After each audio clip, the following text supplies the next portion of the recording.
Hey, what's up everybody? It's Lance with Love to Hate, back again with another preview video. And in this one, I'm going to be showing you all Animal Kingdom, the newest expansion for Earth from InsideUp Games.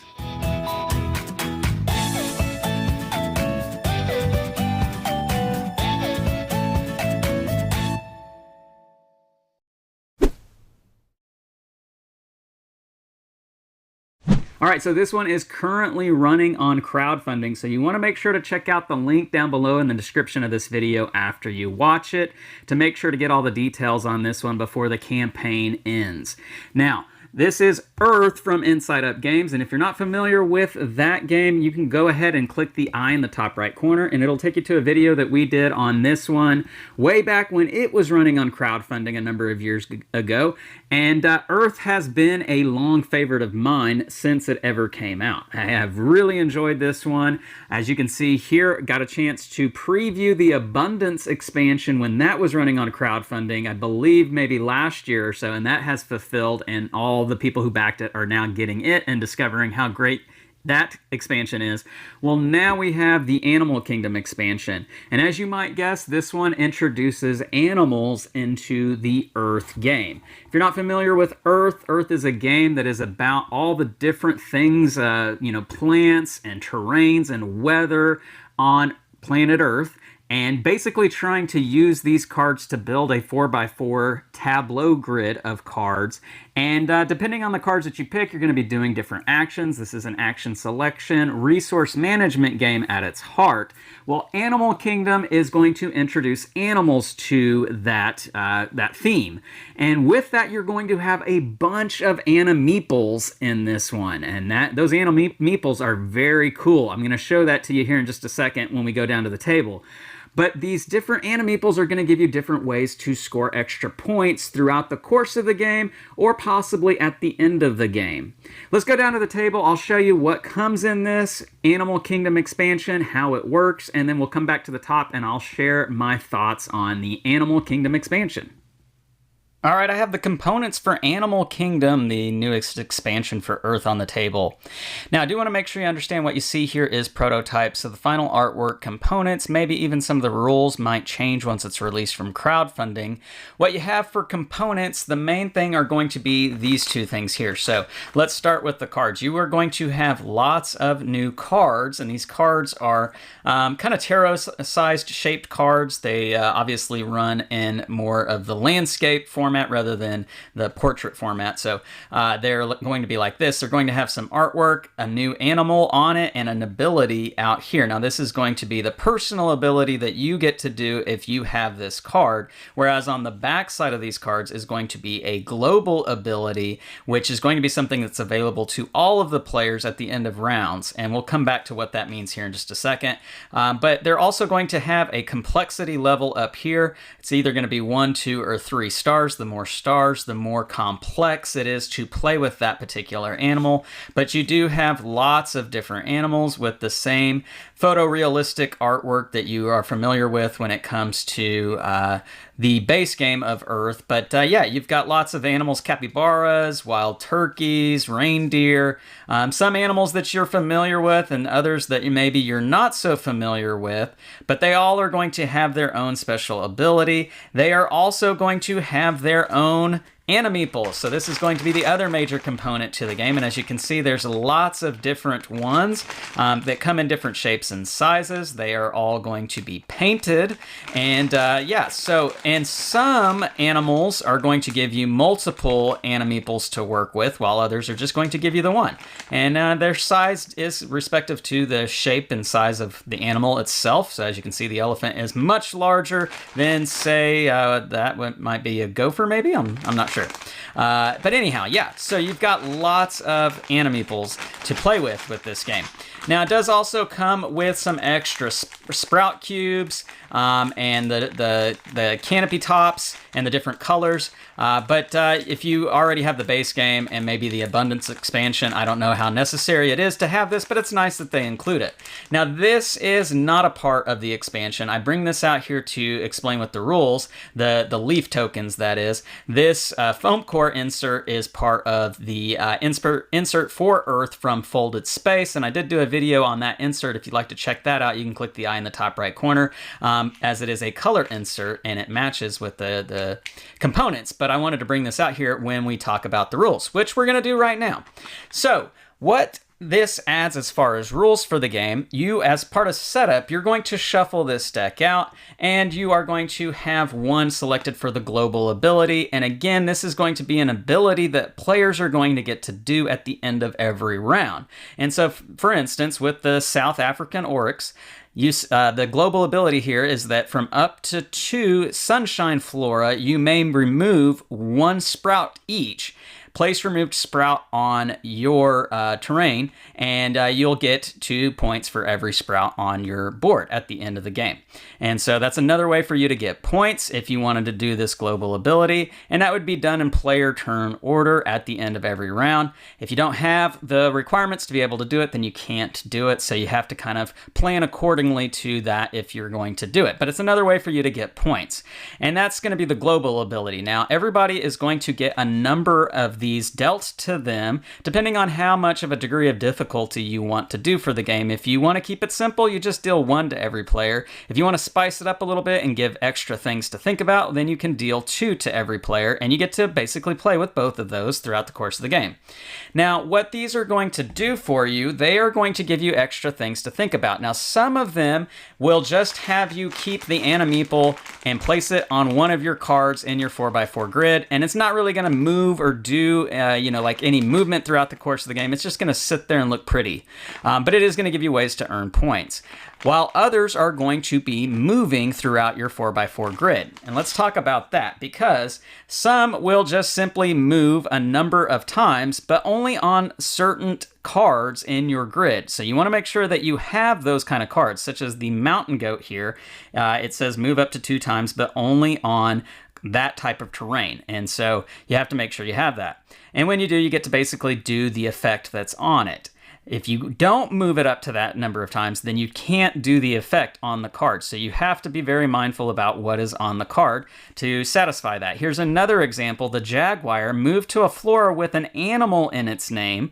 So you basically have to, make sure that you are getting cards that, match this description, because they can be pretty specific. And it allows you to move anywhere in your tableau. So you don't have to worry too much about placement, but you do have to worry about the cards that you're actually getting. Another example is the Vietnamese potbelly pig. Move exactly 1 time only on that type of terrain with both these types of weather icons. And then after you do it, you get a resource. So again, got to be mindful about what you have in your grid.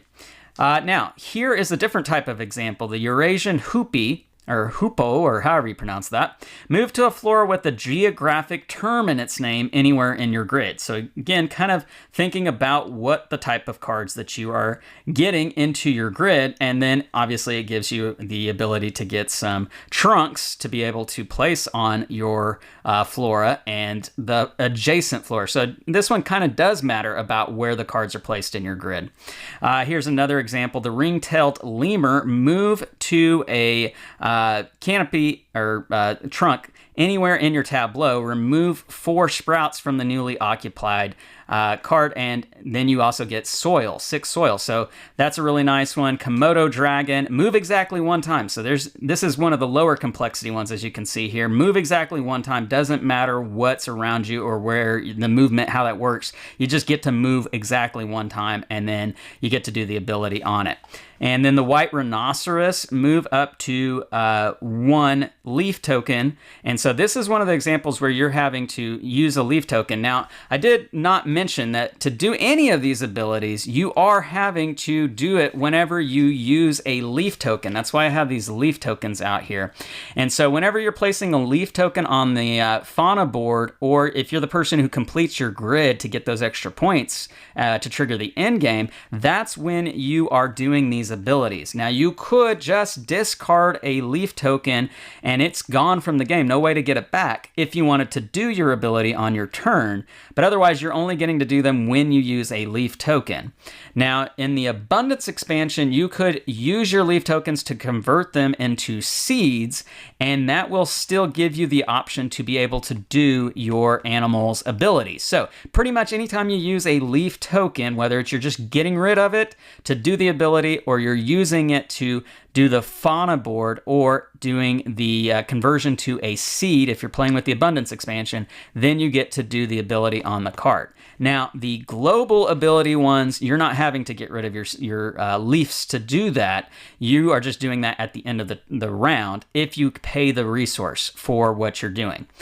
So yeah, that's what the cards are letting you do. It does add some spiciness to your strategy in terms of where you're placing your cards, moving your Animeeples around your tableau, so you do have to think about that.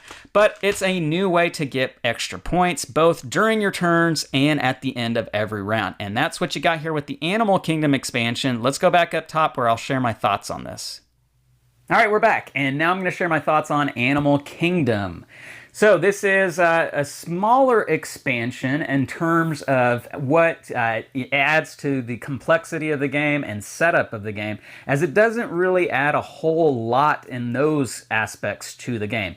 The setup is very simple. You just have a deck of cards that you're going to shuffle. You're going to have one global animal that is going to have a global effect to the game, which means every player is going to be affected by it at the end of every round. And then you're going to have your own personal animals, depending on the degree of difficulty that you want to do. It might be one, it might be two. And those are going to give you additional ways to score points personally.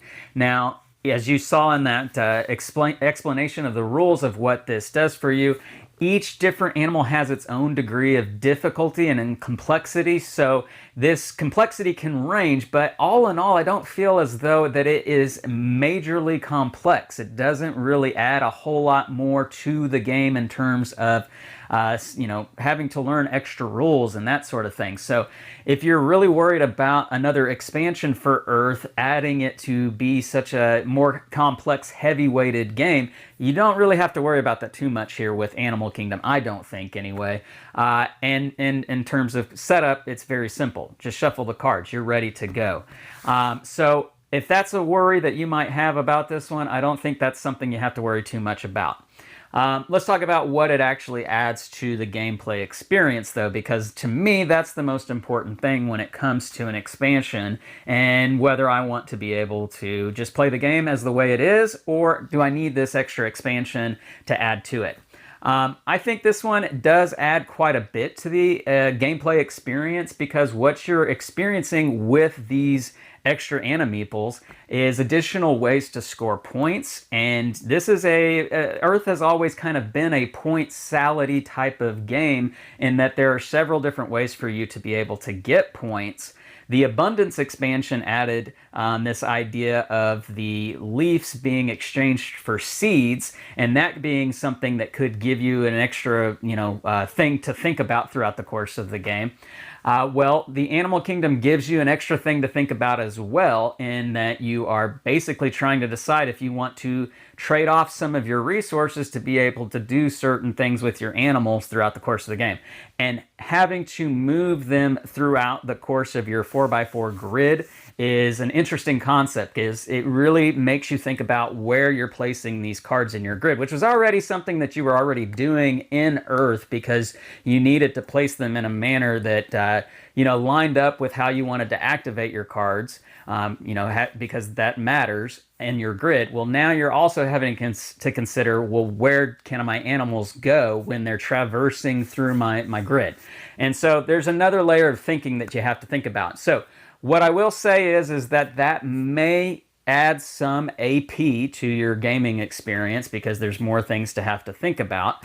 But ultimately, this is one of those things where I feel like you know, players will warm up to this pretty quickly, and I don't think it'll be something that would be super heavy, super, you know, slow the game down to any significant degree, especially once everybody really understands the concept of what their animals do for them.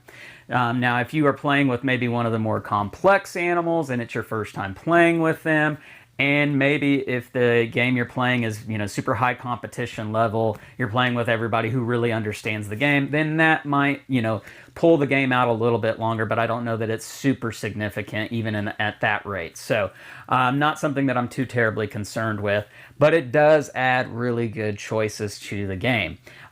Earth was already a game where you had to really balance your resources wisely. You really had to think about what cards you were wanting to play, what cards you were wanting to just get rid of, to compost for points. Everything gives you points. And now Animal Kingdom is just another way for you to get points.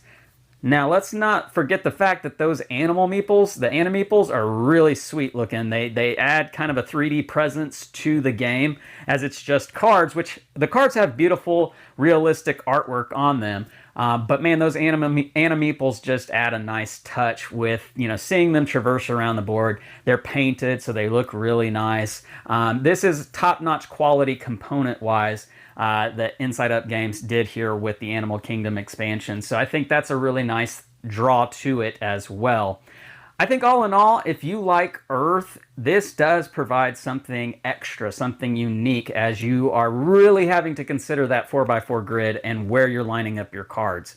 You want to do that wisely. You want to be able to utilize your animals effectively throughout the course of the game. And I really feel like the player who is able to do that best is really going to have a strong advantage for them when you add in this this mechanic, this expansion to the game. So it definitely changes the way you play the game, which is something that I feel an expansion ought to do. It ought to change how I go about strategizing and thinking through my turns. Otherwise, is it something that really adds a whole lot to the game? And I think this one does. So all in all, I really enjoy this one. I think I would give it 2 thumbs up. It's a really cool expansion, and I think most people are going to be pleased with what it adds to the gameplay experience. And again, going back to the top of what I said, I don't think it overcomplicates the game or makes setup, teardown, or even playing the game that drawn out, that much different in terms of length or AP or that sort of thing than maybe what you were already experiencing before. So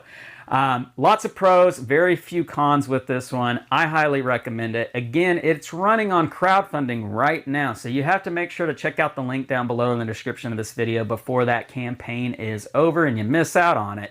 So make sure to do that. And while you're down there, leave me some comments. Let me know what you think about Earth, what you think about the Abundance expansion, which was that first one, this one right here, and what you think about the Animal Kingdom expansion. If you like this video, please, please, please hit the thumbs up, subscribe to the channel, and hit the bell icon to be notified of all of our great new content. I'm Lance, and this is Love to Hate, where we bridge the gap between gamers and non-gamers. We'll catch you next time.